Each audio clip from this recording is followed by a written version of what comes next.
মমতা, এই রাজাকারের বাচ্চা, হেফাজতের বাচ্চা।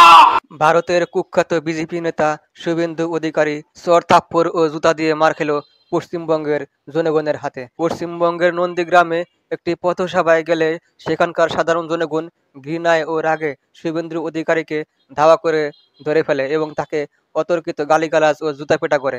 শুভেন্দু অধিকারীর গণপিটুনি এক পর্যায়ে পরিস্থিতি এতটাই ভয়াবহ হয়ে পড়ে যে নিজের প্রাণ বাঁচাতে দৌড়ে পালিয়ে নন্দীগ্রাম থানায় আশ্রয় নেয়।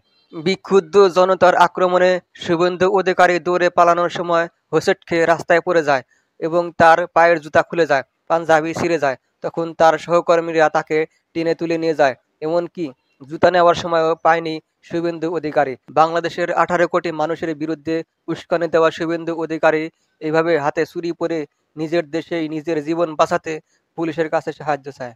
শুভেন্দু অধিকারী মূলত নির্বাচনে জয়ী হওয়ার জন্য ধর্মকে অবলম্বন করে বাংলাদেশের বিরুদ্ধে বিভিন্ন উস্কানিমূলক বক্তব্য দিয়ে আলোচনায় এসেছে।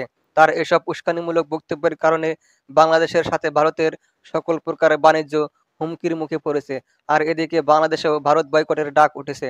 বাংলাদেশ সীমান্তে ভারতের ব্যবসায়ীরা শত শত ট্রাক ভর্তি আলু পেঁয়াজ আনলেও বাংলাদেশের ব্যবসায়ীরা সেগুলো কিনতে অস্বীকার করেছে। এইভাবে কিছুদিন সীমান্তে পড়ে থাকার কারণে আলু পেঁয়াজ নষ্ট হয়ে যায়। তখন ভারতের ব্যবসায়ীরা আর্থিকভাবে ক্ষতিগ্রস্ত হয়ে রাজপথে আন্দোলনে নামে। তারা রাস্তায় আলু পেঁয়াজ ঢেলে দিয়ে শুভেন্দু অধিকারীর বিরুদ্ধে প্রতিবাদ ও বিক্ষোভ প্রদর্শন করে। বাংলাদেশের সীমান্তে ভারতের আলু পেঁয়াজ ট্রাকের উপরেই পচে নষ্ট হয়ে যাচ্ছে। আর বাংলাদেশ এখন পাকিস্তান, চীন, মিয়ানমার থেকে আলু পেঁয়াজ কিনছে।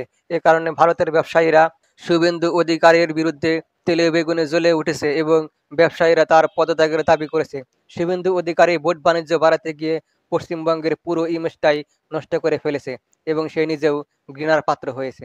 শুভেন্দু অধিকারী বাংলাদেশের বিরুদ্ধে অনেক হুমকি ধমকি দিয়েছে, অথচ এখন নিজের দেশেই তার যান বাঁচাতে দৌড়ে পালিয়ে পুলিশের সাহায্যের প্রয়োজন হয়ে পড়েছে।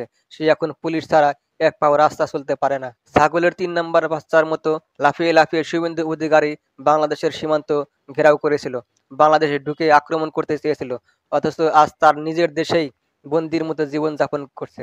শুভেন্দু অধিকারী মনে করেছিল বাংলাদেশের বিরুদ্ধে হিন্দু সংখ্যালঘু নির্যাতনের মিথ্যার প্রপাগান্ডা ছড়িয়ে হয়তো ভারতে তিনি জনপ্রিয় হয়ে উঠবেন, কিন্তু তার মনের আশা পূরণ হলো না। পশ্চিমবঙ্গের সচেতন জনতা তাকে জুতাপেটা করে বিতাড়িত করেছে এবং অপমানিত করেছে।